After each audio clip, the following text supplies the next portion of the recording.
Welcome to the show, everyone. This is Living Exponentially. I am Eileen Tesh, and today we're going to talk to constitutional attorney Katherine Henry. She was here in Michigan and became famous and was doing great work, but she left us and is now in Florida. But she's here with us today. Thank you so much, Katherine, for joining us. Yes, well, thanks for having me. So could you tell us a little bit about your journey to becoming a expert, or as much as we can be, because the Constitution has a lot of moving parts, but how you went from family law or just your practice specializing in constitutional law?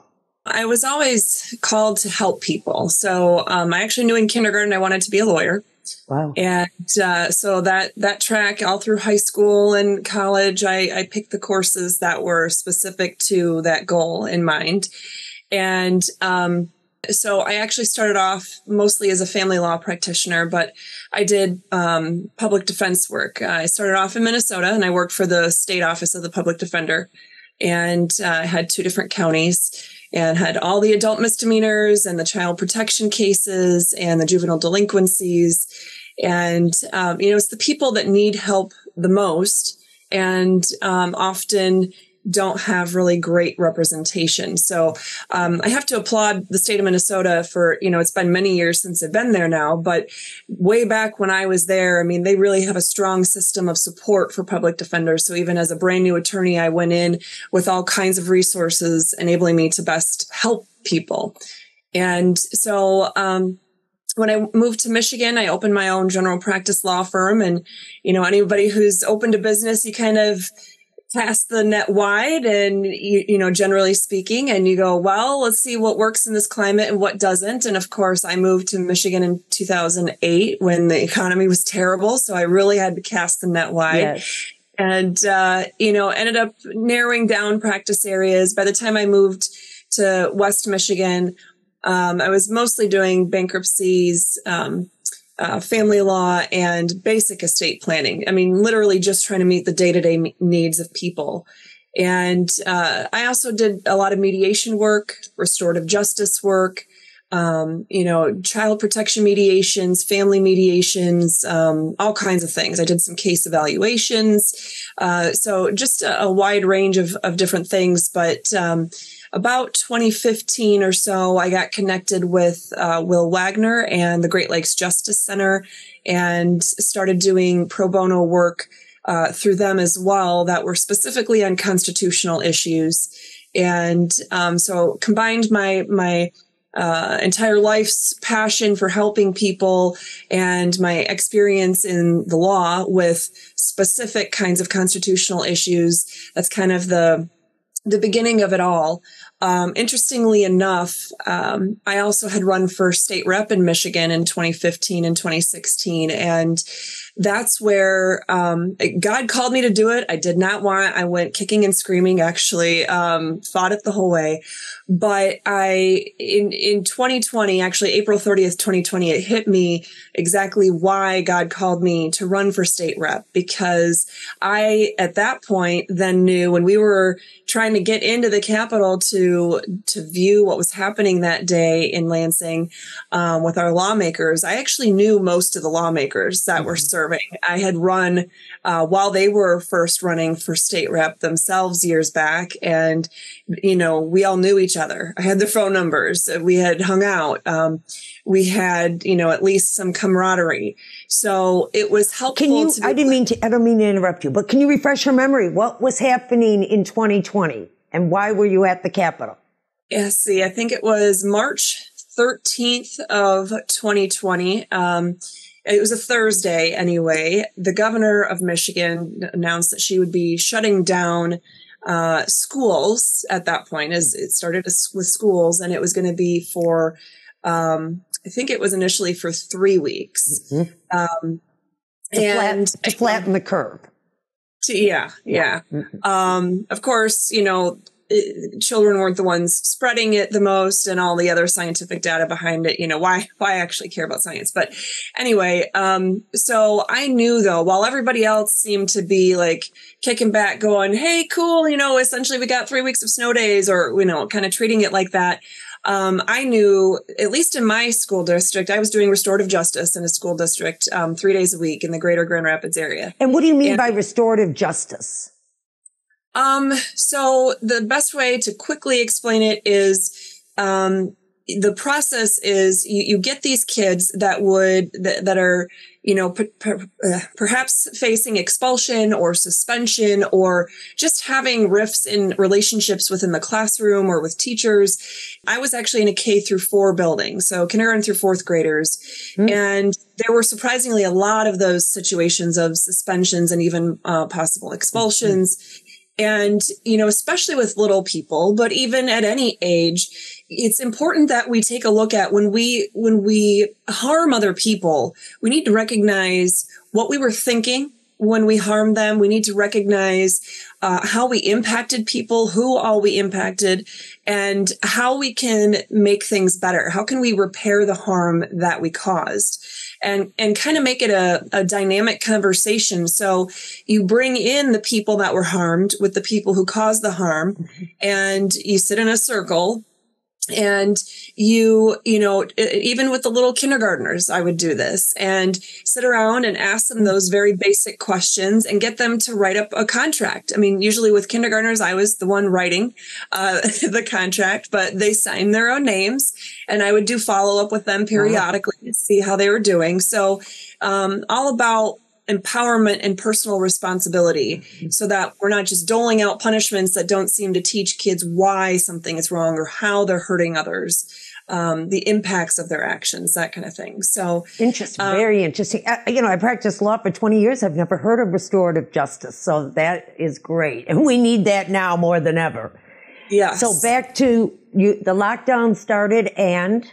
Yeah. So the school district I worked in was a high poverty school district, and a lot of needs, a lot of children in foster care, in child protection cases, and just in rough situations that needed the extra supports and services. And it broke my heart because our school spring break adjoined. So as soon as those 3 weeks were up, then our school would have had the 4th week off, and 4 weeks off for these kids, with possibly no lunches being provided, because it was a school district where there was free, not reduced, free lunch and breakfast for every student. Plus there was, I think it's called hand-to-hand ministries, something like that, where they would provide food for the kids to take home on a regular basis. I mean, just all kinds of things, supports and services, and school social worker interventions that, wouldn't be provided anymore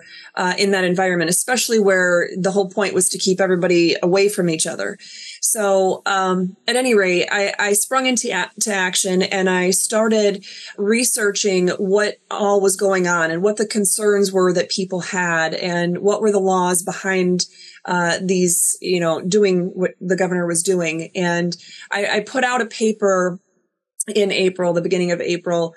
And I also, I had been speaking with a lot of people. I ended up getting on a bunch of radio stations, and I was encouraging our state legislature to not extend these executive orders, which under the state law, it's been a while now, so I don't remember them all off the top of my head. But anyway, there were 2 that she was using, and the Emergency Powers of Governor Act. No, sorry. The Emergency Management Act of 1976 was the one that said that after the first 28 days, she would need to get the legislature's approval to continue with them. Not that they were constitutional to begin with, but at any rate. And so I was encouraging people to reach out to their state reps and state senators, and to tell them to vote no on extending these, what had become orders. And unfortunately, they did vote to extend, but on April 30th, they met again to see if they were going to extend one more time. And that was the day that we held the very first in-person rally at the state capitol to educate people, to persuade the legislature to follow the Constitution and to do the right thing. and to just empower people. And so, there we had been told to stay away from each other and put on these lockdown orders and told we can't even leave our homes and we can't buy things at Menards or Home Depot that are in certain sections of the store. I mean, the craziest things. And we came together, and man, I was nervous as all get out. I actually felt like I was going to get sick right before I went on the stage, because I think I found out the day before of the event that I was going to be speaking. And then I didn't sleep at all. Was it in front of the Capitol? That wasn't the motorcade or the car. No, that was I think April 1st or 2nd. That was where they did Operation Gridlock. Yes. This was the first in person where people were not in cars. It was everybody out on, the lawn and on the steps of the front Capitol. We were speaking on the steps of the Capitol. So right before I went up for my speech, I asked somebody that I had seen met when I was running for state rep years before. I said, could you pray for me? Because I feel like I'm not going to do well and I'm going to be sick right now. This is overwhelming. And so she prayed for me. And she actually was somebody that supported one of my primary opponents. So it wasn't even somebody that was necessarily a friendly face. But I was like, well, I know she's a Christian woman. So, I'm going to go to her. Wonderful. So, could we take a quick break, hear from our sponsor? Yes. I want to know a little bit about your talk and when you got arrested. Oh, yes. Oh, yes. In 1941, on a $50 bet, George Hopkins successfully parachuted onto Devil's Tower, a 1.5-mile tall rock formation located in Wyoming. More time should have been spent figuring out how to get down from this giant platform. What about our own lives? Do you know that you can get health insurance regardless of your age, your health, or your income? Call the Grant Smith Health Insurance Agency now for an appointment, or wait 6 days like Hopkins did to be rescued. We are back with constitutional attorney Katherine Henry. We are having flashbacks to the COVID lockdowns and mandates. So when you spoke on the Capitol lawn or steps, what was your objective, I guess, or what did you want the audience, the people, to know? My objective was threefold. I wanted to speak to the governor and let her know that we were watching and that this wasn't a monarchy where she got to just do whatever she wanted to, that this was a government of we the people, and we the people were demanding our freedom back. And essentially, my next goal was to speak to the legislators that were there to vote that day and to really educate them on what the Constitution required them to do, the state Constitution and the U.S. Constitution, and to make sure that they knew what we, the people, wanted them to do.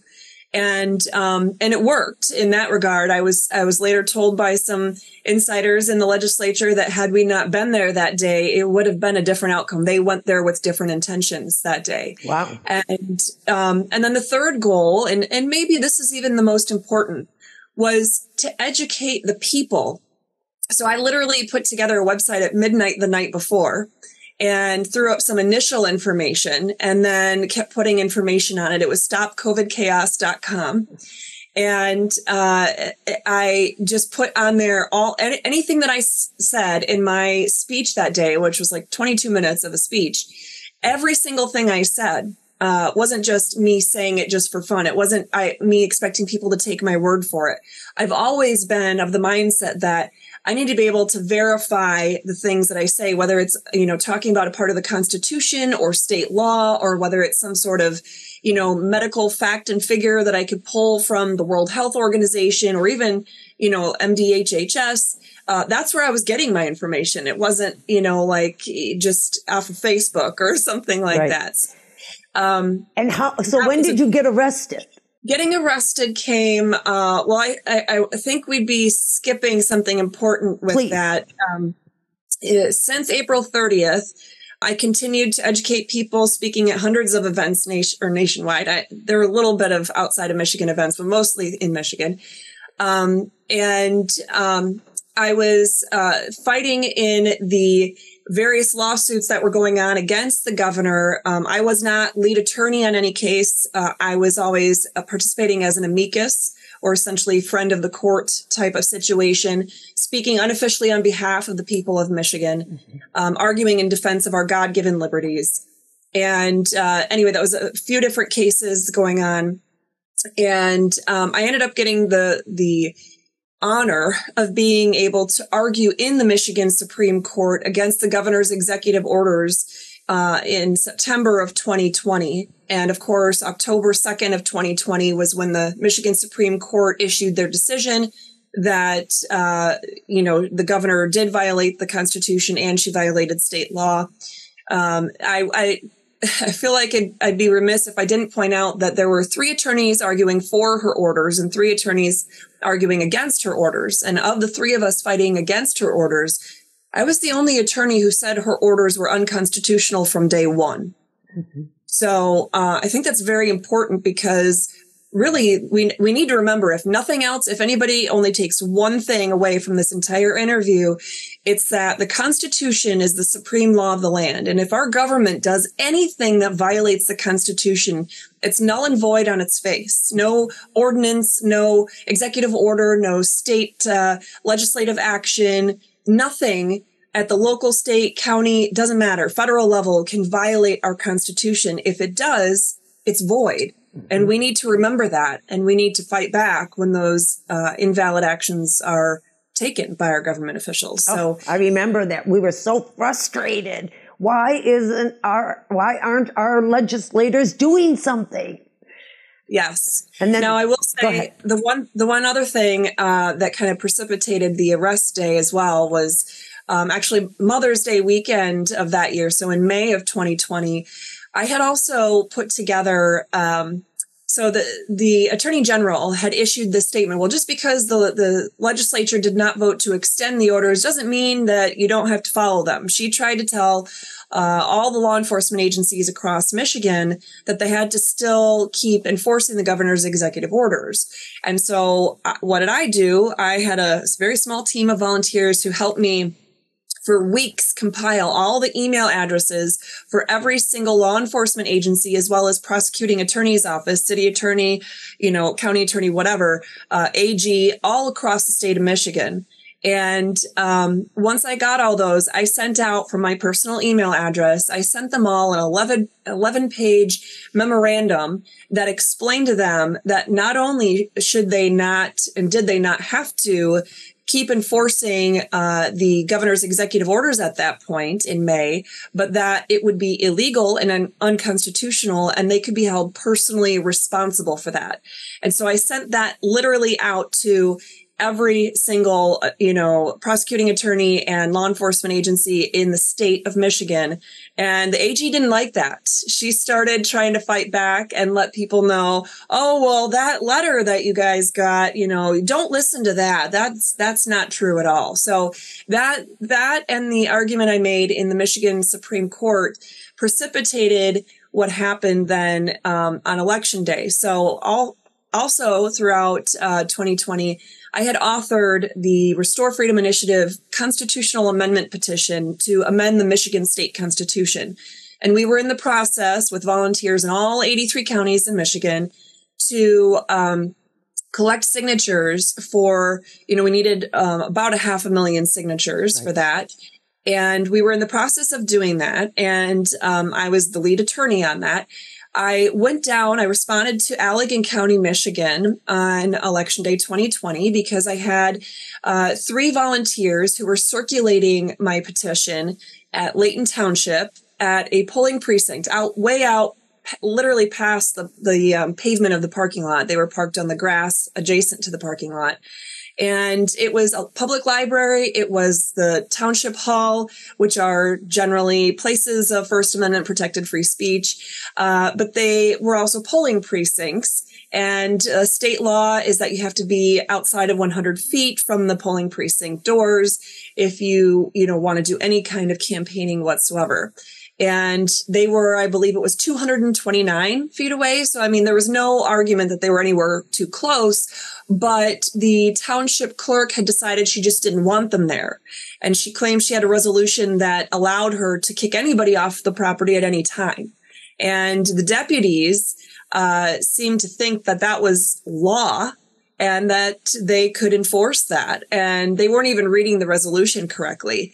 But I was trying to resolve it over the phone. I, said that I was the attorney representing those volunteers that were there that day. And it seemed like we were really not, on the same page about what the law even was. I said, you know what? How about this? How about I print off the law and I bring it down? It's about an hour away from where I was living in Hudsonville. I said, how about I'll pack up my daughter. I'll bring down the law. We'll talk about it. I'll have extra copies. We'll be able to go through it and just have a civil conversation in person and see if we can come to a resolution about this. And that's what I did. And by the time I got down there, they didn't want to talk to me at all. They literally refused to talk to me. He immediately called back up with 2 more deputies. And the 3 of them ended up violently arresting me on Election Day 2020 because we were supposedly trespassing on township property, on publicly accessible property that were violating no laws in any way. And I was bleeding and bruised and had bumps and contusions. Some of the contusions on my arms lasted over a year. They were threatening to take my daughter into the custody of CPS and tow my car illegally, all kinds of things.